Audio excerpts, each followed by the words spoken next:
बंटवारा। यह कहानी एक ऐसे परिवार की जो एक छत के नीचे कई वर्षों तक प्रेम, संघर्ष और त्याग के साथ पला बढ़ा। लेकिन जब उस परिवार के सबसे बड़े स्तंभ यानी बड़े भाई का निधन होता है तो उसका असर सिर्फ एक इंसान की कमी नहीं बल्कि पूरे परिवार की आत्मा को चीर कर रख देता है। गांव के प्रतिष्ठित परिवार में रामनाथ 3 भाइयों में सबसे बड़ा। अपने पिता की मृत्यु के बाद पूरे परिवार की जिम्मेदारी उठा लेता है। माँ, दोनों छोटे भाई, उनकी पढ़ाई, शादी, मकान, खेती, सब कुछ रामनाथ ने बिना कुछ कहे संभाल लिया। सरला भाभी अपने पति के साथ खड़ी रहती है। वो जानती है कि उनके अपने बच्चे अब तक अच्छे स्कूल नहीं जा पाए क्योंकि रामनाथ ने अपनी सारी संपत्ति भाइयों की भलाई में लगा दी, लेकिन उन्हें कभी कोई मलाल नहीं।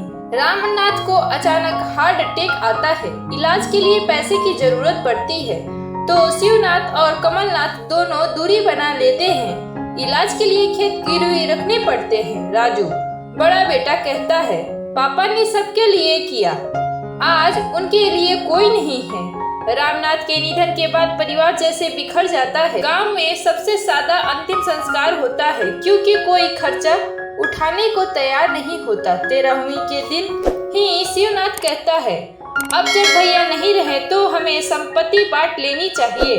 अब संयुक्त परिवार का जमाना नहीं रहा। कमलनाथ भी चुपचाप हामी भर देता है। सरला भाभी स्तंभ है। उन्हें लगता है जैसे रामनाथ की राख ठंडी भी नहीं हुई और भाइयों ने घर की दीवारें खींच ली। संपत्ति की लिस्ट बनती है। जमीन, घर, दुकान, ट्रैक्टर, अनाज और यहाँ तक कि रामनाथ के कमरे का पलंग तक बंटने लगता है। राजू और पायल खामोश हैं, लेकिन उनके दिल में आग है। सरला भाभी कहती है, जिस आंगन में एकता के दीप जलते थे वहाँ अब दीवारें खींच गई है। बंटवारे के बाद तीनों भाई अलग अलग रहने लगते हैं, पर रामनाथ के बिना वह घर अब वीरान है। शिवनाथ का बेटा बबलू विदेश चला जाता है। कमलनाथ की पत्नी चंदा हर समय संपत्ति और पैसों की बात करती रहती है। कमलनाथ का बेटा बिगड़ने लगता है। उधर राजू शहर जाकर नौकरी करता है और पायल की शादी के लिए पैसे जोड़ता है। एक दिन शिवनाथ की तबीयत बिगड़ जाती है। इलाज के लिए वो राजू के पास जाता है क्योंकि उसका खुद का बेटा अब उससे बात नहीं करता। राजू बिना कोई शिकवा किए इलाज करवाता है। कमलनाथ का बेटा चोरी के आरोप में पकड़ा जाता है। चंदा हर दरवाजे पर मदद मांगती है लेकिन कोई नहीं देता। सरला भाभी चुपचाप उसे पानी देती है और कहती है, जिस दीवार ने हमें बांटा उसी ने तुम्हें अकेला भी कर दिया। एक दिन गांव में बाढ़ आती है। पूरी गांव तबाह हो जाती है। सरला भाभी, राजू, पायल सभी मिलकर लोगों की मदद करते हैं। शिवनाथ और कमलनाथ भी अपने बच्चों को देखकर भावुक हो जाते हैं।